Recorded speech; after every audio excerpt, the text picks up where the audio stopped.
Ndikulandileni abale okondedwa kuli lingaliro la mawa walero, mawa wapa 24 August 2022. Okondedwa, mawa walero tipitirizabe kuphunzira mawu a Mulungu pamutu omwe ujonena kuti musadzimangire nokha ndende ya moyo wanu. Kulephera pa zinthu zina kapena kulakwitsa m'machitidwe anu m'moyowu sikutanthauza kuti mudzakhala choncho mpaka na kalekale ayi. Pamene mwalakwitsa pa zinthu, gonjani, lapani ndi kudzukanso kupita chitsogolo mwa Ambuye. Okondedwa, mawu walero ndi phunziro namba 7 limene likuchokera pa Afilipi chapter number 3 ndime yake ya namba 12 kulekeza ndime ya namba 14. Mawu a Mulungu mchichewa cha lero akuti, sikuti ndazipeza kale zonsezi kapena kuti ndakhala kale wangwiro, koma ndikuthamangabe ndikuyesetsa kuti ndipeze chimene Khristu Yesu anandiyitanira. Abale, sindidziyesera ndekha kuti ndachipeza kale chimenechi, koma chinthu chimodzi chimene ndimachita nkuyiwala za m'mbuyo, ndikuthamangira molimbika zinthu zimene zili mtsogolo mwanga. Ndikuthamangira kokathera mpikisanowo kuti ndikalandire mphotho imene ili kumwamba, imene Mulungu anandiyitanira mwa Khristu Yesu. Ameni. Okondedwa, mwa mawu a Mulungu amene tawerengawa tidzatsogozedwa ndi kulingalira konena kuti moyo wakale wa munthu si chitsimikizo chakuti munthuyo adzakhala choncho mpaka muyaya ayi. Khalidwe limasintha, zochita zimasintha, ndipo zatsopano zimatha kubwera. Ameni. Moyo wa munthu wakale sindithe kuti munthu ameneyi basi zake nzomwezi ayi. Ndinu mbona okondedwa, wena chiyambi chawo chinali choyipa kwambiri zedi, koma atakumana ndi Yesu mwamuna wa mtanda, khalidwe lawo lalero lidasinthika. Moyo wawo walero ndi wosintha, si mmene analili kale ayi. Motero kuti kuwatenga anthuwa pa moyo wawo wakale ayi mumulakwa, chifukwa mmene adalili kale si mmene alili lero ayi. Okondedwa, ndinu mboni, alipo wena anali banthu koma tolimbika bwino zedi, amakhalidwe opambana, anthu opatsa chidwi, ndipo anali chitsanzo chabwino kwa anthu ochuluka, ankatumikira nkutheka, banja lawo linali labwino kwambiri zedi, umoyo wawo unali umoyo koma okhathamira, opatsa chidwi. Lero lino ndathakati telero. Lero ndi anthu omvetsa chisoni, pena nkumanena mawu kuti awa adalodzedwa ndi ndani kuti afike potere, chifukwa moyo umene akuonetsa lerowu si moyo umene udalili kale. Awatu anali anthu abwino, awati madalirako awa moyo wawo unali moyo koma wopambana zedi. Lero lino ndi anthu omvetsa chisoni, sali mchimene kale adalili zidasintha koma molakwika. Wenanso okondedwa, adalipo amene kale anali anthu ovutika, anthu ochititsa manyazi, anthu kosawerengedwa, anthu opanda pake, koma lero lino moyo udasintha, ndi anthu olemekezeka lero, ndi anthu amene ndi thandizo lalikulu kwa anthu ochuluka lero, ndi anthu amene anthu akudalira leroli. Moyo udasintha, zochita zidasintha, khalidwe lidasintha. Adalipo wena okondedwa, kale anali anthu achuma kwambiri zedi, anali anthu amakhumucha, koma leroli ndi anthu ovutika, akuswa sabwe lero. Moyo udasintha. Mwa ichi sitinganene kuti zinthu zimene zamuchitikirapo wina kale ndithe ameneyi ndi chitsimikizo chakuti zidzakhala choncho ayi, si mmene moyo umayendera. Ameni. Ndi chifukwa chake zinthu zakale zisamatipange kuti patsa ifeyo matanthauzo ndi zitsimikizo zakuti popeza kale zidatere ndiye kuti zidzakhala choncho ayi. Pa nkhani ya moyo wauzimu nkuthenga wena alipo amene kale anali anthu oyipa, amene kale khalidwe lawo ndi lachabe, koma tili ndi chiyembekezo mwa Khristu Yesu kuti amenewo atatakumana ndi mwamuna wa mtanda pamene adala pa tchimo lawo nayamba moyo watsopano, moyo umasintha ndipo zatsopano zimabwera, khalidwe limasintha, munthu amakhala wobadwanso kwatsopano. Mwa ichi kukhazike pa mbiri yake yakale asanatembenuke mtima ayi nkungola kwa chabe, chifukwa uyu amene timuona leroyi si wonga wakale, zatsopano zidabwera. ndemwe ichinso inu amene mwina kale mudali akhedolo lakwika musanatembenuke mtima kolo kapena munatembenuka mtima koma pena simudakhozeko kale munkayenda moyo wa chikhristu mukuphunzira mwaphunthwa mwambiri mwayichipa kuona zimenezo ndiye kuti mudazikhazikika kuti ineyo ndine wachoncho mpaka na kalekale. Hayi, mudzilakwiranso. Chifukwa nchiyani? Mwambuye mpata chisomo chilipo chakuti zakale zimatha kupita zatsopano nkubweranso moyo nkusinthika munthu yonkukhalanso waphindu. Nchifukwa chake kukhazikika pa zakale zolakwika ndi ndende yachikhalire chifukwa imapangitsa kuti usapite chitsogolo koma udzingokhala pompaja nkumavutika pompaja supitanso chitsogolo. Ayi, koma dziwani mwambuye moyo masintha, mwambuye khelo limasintha, mwambuye tsogolo lilimo, mwayiki palibe chifukwa chokhazikitsidwira moyo wathu pa moyo wakale. Ayi, palibe chifukwa chotero. Ameni. Okondedwa, mmene ena alili lero si mmene adalili kale. Moyo udasintha, moyo udasintha. Kale samaoneka choncho, lero li moyo udasintha. Kale samakhala choncho, ayi, lero moyo udasintha. Ndeno ngati moyo umatha kusinthika palibe chifukwa chokhazikitsira moyo wathu pa zakale. Ayi, popeza moyo umasintha kukhazikika pa zakale kumankhala pomwepo ndi kuti kukhazikikako ndi ndende imeneyo, ndi ukapolo umeneyo, chifukwa kukupangitsa kuti usaone kusinthika kwa zinthu zakutsogolo. Alipo ambiri amene kwayankhula lero amene kunena kwa zoona moyo wawo udangodza ndi zakalekale. Mareferences awo ndi aza moyo wawo wakalekale. Inu simudaone anthu ameneno adakhazikabe moyo wawo mphawi, adayiwala kapena satsimikize kuti adasintha moyo wawo, ali nazo maresources ambiri oti akhoza kuwasamala komabe amakhala ngati adakali mu mphawi momuja. Ndende uyankhula pano kaimene adalapa machimo awo ali mwa Yesu komano adakali omangika ngati adakali mu uchimo mwe uja. Ndi ndende imeneyo inafunika kutulukamo ndithu. Okondedwa, tandimvetsani. Mwa ichi popeza moyo umasintha, zolakwa zanu zakale zisakumangirire ndende yakuti ndinu olakwa ndipo mudzakhala olakwa basi. Ayi, dzitulutseni mu ndende yotereyi poyiwala zakale ndi kukhazikika pa zalero ndi zomwe zili kutsogolo kwanu. Ameni. Tulukani m'maganizo amenewa ndipo mukhazikike pa zimene lero zilili ndi zimene kutsogolo zidzachitika. Popeza zakalezi zidachitika kale, tisataye nthawi pa zimene, tingophunziramo kuti moyo umatha kuchitanso motere. Koma takhalani mlelo, kodi lero ambuye akuchita chiyani? Nanga ambuye mweyi kutsogolo akhoza kuchita chiyani? Zimenezi mpamene inu mukhazikikepo. Ameni. Mawu a Mulungu ametawerengawa. Okondedwa, Paulo akupereka chithunzithunzinso cha zimene ndakamba kalezi. Iye akuti, abale wanga, kukhala kwanga pakutumikira sindinena kuti ndapeza kale zimene ambuye adandiyitanira. Ayi, sindidziyeso zokuti ndine wangwiro kale. Ayi, koma moyo wanga ukufunitsitsa nditakafikira pa chimene Mulungu adandiyitanira.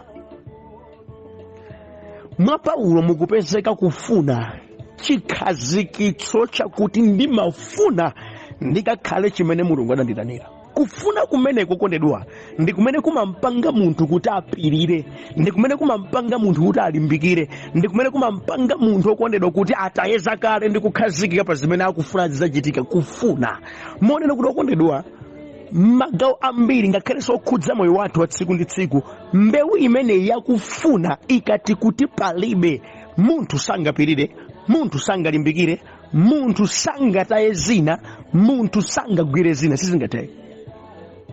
Ndiye kuti munthu amene akufuna kuyenda ndi ambuye, kamtima aka kakufuna kuyenda ndi ambuye, chitsimikizo cha mtima wake kuti ine ndikufuna kuyenda ndi ambuye, mbewu imene isafe. Chifukwa ndi mbewu imene idzakupatse kulimbika mtima ukanena kuti zokuchititsa mantha zafika. Ndi mbewu imene idzakupangitse kuti upirire pamene zokhoma zabwera, kuti ukafikiredi pa chimene mtima wako ukulakalaka kuti ndikafikire pa chimenechi. Ameni. mbewu yakufuna. Mbanja ngati munthu sakufuna kukhala pabanja apo apeza zifukwa kholophete zochokera pabanja. Ngati munthu sakufuna kugwira ntchito apeza zifukwa zambiri zoti achokere pa ntchitoyo. Ngati munthu sakufuna kutumikira apeza ma excuses ambiri okanikira kuti atumikire. Popeza iye sakufuna, koma ngati munthu yakufuna kuti achite zimezi okondedwa olopata kugwira zowawa bwanji amalimba mtima, ine ndikufuna kukhala pabanja sinchoka pano ndikhazika izi mpirira izo mpirirabe ine nkhalatu pano. Ngati akufuna kutumikira ine ntumikira kuti mvula apeza njira yopewera zovutazo mpaka nata kachita chimene mtima wake ukufuna. Chifukwa mkati mwake muli kufuna. Paulo mudali kufuna, ndikufuna ndiyendebe ndi Ambuye, ndikufuna ndiyendebe ndi Ambuye. Tsono iwe amene ulufuna uyendebe ndi Ambuye tikuyang'ane ndiwe ndani, uli mbiri ya mtundu wanji. Po ifufuza mbiri ya Paulo mupeza kuti mbiri ya Paulo pena sidali yabwino. Asanatembenuke mtima adakhala munthu mmodzi ouzuza mpingo kotheretu. Adakhala munthu koma obweretsa chipwerereko kwa ana a Mulungu. Nkuthekanso kuti atatembenuka mtima kale walakwitsako zambiri zimenepo zilingalira sungalira. Atsolero amene mufuna kuti mukatenge chimene Ambuye wadakwira ndi nani sinomwe ujaja mmazuza mpingo, sinomwe chapa munalakwitsapo. Paulo akupereka yankho kuzimene zakuti inde chinthu chimodzi chimene ndimachita kuti ndikafikedi pa chofuna changa ndimayiwala zambuyo. Ndimayiwala kaya zidachitika, kaya mukundinamizira, kaya pena ndinkaphunzira ndalakwitsapo, ndi zambuyo zimene zizi ndidafika poziwala. Ndikuziwala chifukwa chiyani? Ngati ndi uchimo ndidalapa uchimowo, ndi Ambuye zidatha zimenezi, nanga chozisungazo njiya ndidazitaya, ndidatsekera kunja. Moyo wanga tsopano ndi wa munthu wolapa chimo, ndi wa munthu wotembenuka mtima, ndi wa munthu amene ali ndi mwana wa Mulungu. Ndimakhazikika pa chimene chili lero. Ndine ndani lero? Mwana wa Mulungu. Ndine ndani lero? Olapa chimo. Chimenechi nchimene ndimakhazikikapo. Sindikhazikike kuti ndidalakwapo, ndidachimwapo, apa zidandivuta. History imeneyi tidatseka. Lero lino tili pa nkhani yakuti ine ndine ndani pamaso pa Ambuye. Chimenechi nchimene chikundipangabe kupita kutsogolo. Paulo akutero mwachi muone mtima wofunafuna uja plus izi zakuiwala za mbuyo ndi zimene zimampatsa munthu kulimbika mtima kupita bechitsogolo ndi mphamvu. Ndekuti munthu amene akufuna ndipo adayiwala zakumbuyo amakhala kuti watuluka mndende ya zakale, watuluka mndende ya minyozo, watuluka mndende ya zimene anthu akhoza kumpanga accuse pa za moyo wakale umene ankachita ngakhale asanatembenuka mtima, kapena pa zonse zimene iye adalakwapo amatuluka mzimenezo. Motero inunso okondedwa, ngati mukufuna kuyenda ndi Ambuye tsimikizani mtima, ndipo mukatsimikiza mtima iwalani zakale zimene munkachita kale zolakwa, zimene mudalapa pamaso pa Ambuye, zimenezo zisakhalenso ndi mbali moyo mwanu. Mukudziwa chani abale wanga? Alipoto ambiri amene pano pakutangwanika kumangotchula zakale zimene ankalakwira kale, komatu kumangodzipanga accuse pa zakale, akamapemphera ife ndife olephera ndalakwapo motere. Iyaya kukhazikika pa zolakwa zanu zimene mudachita kale, kukhazikika pa moyo wanu wakulephera umene udali kale, kukhazikika pa zimene zakhala zikukuvutani kale, kukudyerani kamtima kofuna kuyenda ndi Ambuye, mphamvu yofuna kuyenda ndi Ambuye. Zimenezi zimadyeka pang'ono.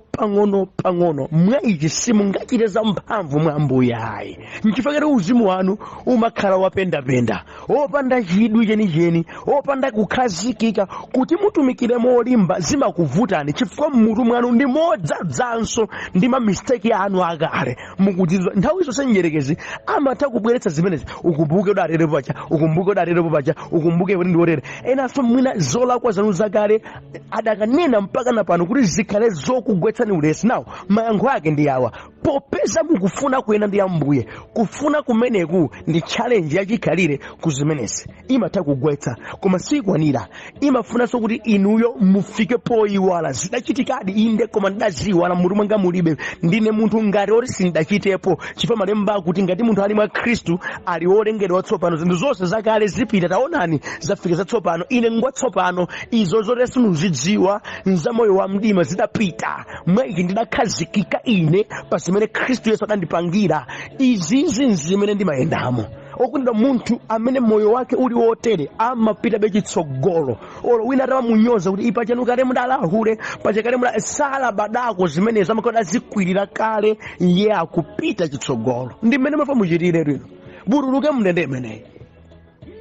Ena atuchivoyenene kuti akuopa zimene anthu amanenera pakwaopo satumikirapo ayamakatumikira kuti ali kokha alipo pesa apa pali mbiri yola iyayi. Mbiri iyi ya zimene mudachita kale zoyipazi singapangidwe diriti mitima ya anthu osapemphera. Mwini wake inuyo amene mudazichita zinthuzo ndi amene muzipange diriti, ndi amene muziyiwale. Paulo akuti ndimayiwala zambuyo. Osati anthu amandiyiwalira zamusadza kuchitirana anthu zimenezi. Muchite nokha, muzichotse mmutu mwanu nokha. Kungoti masiku athu ano tamba kumana ndi zovuta izi.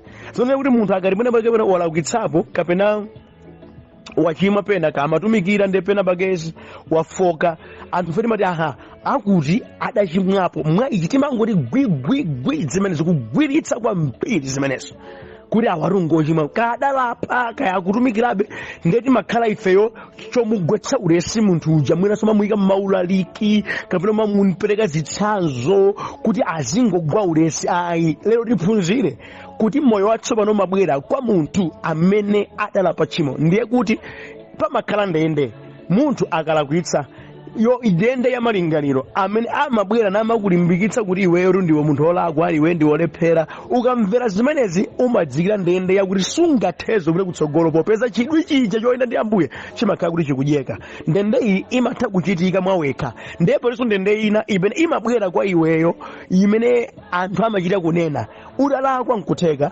iweyo udaziwala koma iwo amabwerabe nkumakukumbutsa koma tukukumbutsa ukaya wopemphera nawo kumangokuuza zomwe zolakwa. Izinso mwenepo zilingalira kwambiri zimakuyika iwe mndende imene imakanikitsanso kuti upite kutsogolo. Koma yankho lake ndi limodzi, iweyo ukhale nako kufuna kwa kuyendabe ndi Ambuye. Iweyo uyiwale zimene adzikamba ndi iwowo mmutu mwako mulibe. Izi zidzakupangitsa kuti iwe upitebe chitsogolo. Moti musawamvera ambiri amene akamba zanu zakale. Ngati mungawamvera amenewa sizigwira, siziyenda. M'Baibulo muli zimayi wina amene Yesu adamutulutsa ziwanda zambiri adaleka zimenezo ndikuyamba kuyenda ndi Ambuye. Muli lwazi akeyo aja adabapo kacha adasiya zimenezo adamboyenda ndi Ambuye. Muli ndi anthu ambiri amene ali ochimwa ochuluka adaleka zawo ndikuyamba kuyenda ndi Ambuye. Mwina ena nkuyamba umakumbutsa iwe kuti iwe si uja umatereja si umatereja koma adapitirabe. Mukumbuke Paulo atatembenuka mtima nayamba kulalikira za Khristu Yesu. Ena opemphera ankati si uyuja amene amazuza mpingo. Zatheka bwanji kuti ameneyi adzikamba za Yesu kuti ndiye mpulumutsi? Kunkumbutsa kuti iweru paja umakana zimenezi. Zatheka bwanji iyeyo popeza nainako kufuna ndipo anainakonso kuyiwala izija nzakale moyo wakale pano ndikukamba kuti Yesu ndi mpulumutsi. Adapitirirabe ngakhale korekore akhale wanjira kwaloza mtima sikusintha. Moyo wa uzimu nafuna uyende motere. Sikuti mangobwera mwamya ayi inunso munafuna mutengepo gawo lanu lakuti muchite lofuna komanso loyiwala zakale. Ameni. Chomaliza Paulo akuti ine ndimathamangabe kuti ndikafike pothera pa mpikisano ndipo ndikalandire chimene Mulungu adandiwonzera. Focus yake sidasinthe. Akutsimikizika mtima ngati ndanyamuka ulendo umenewo sindiyimitsidwa nditsata malamulo kuti ndikapambane ndikafikirebe pa chimene Mulungu adanena. Ndekuti iyeyo focus yake ikhala pa Mulungu osati pa munthu. Ayi, mukudziwa ndende iyi timayiphwasuliratu pamene moyo wathu ukhazikika pa za Mulungu. Inu muzimu muli zambiri kolopete ma ideas ndambiri, muli anthu aonama, muli anthu onyoza, muli anthu okamba zochuluka.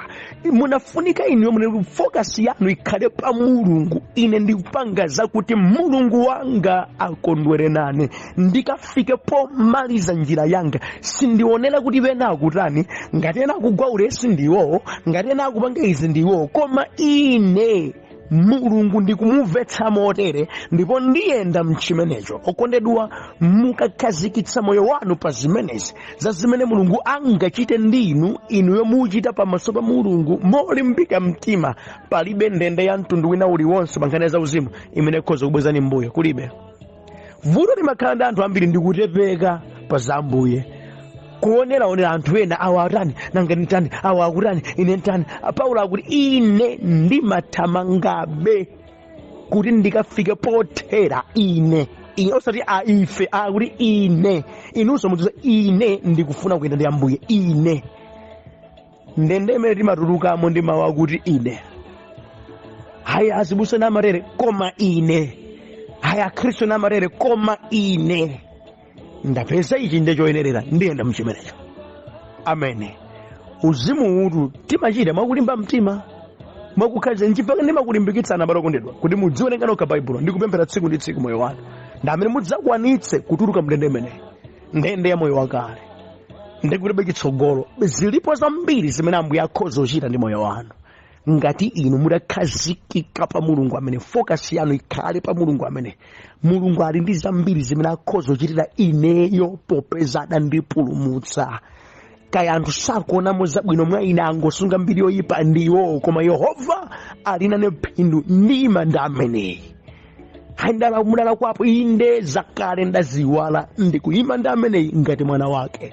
Ukonde mudzakhoza kutumikira, mudzakhoza kuchita zamphamvu zambiri, ndipo uzimu wanu udzafika patali, ndipo nyali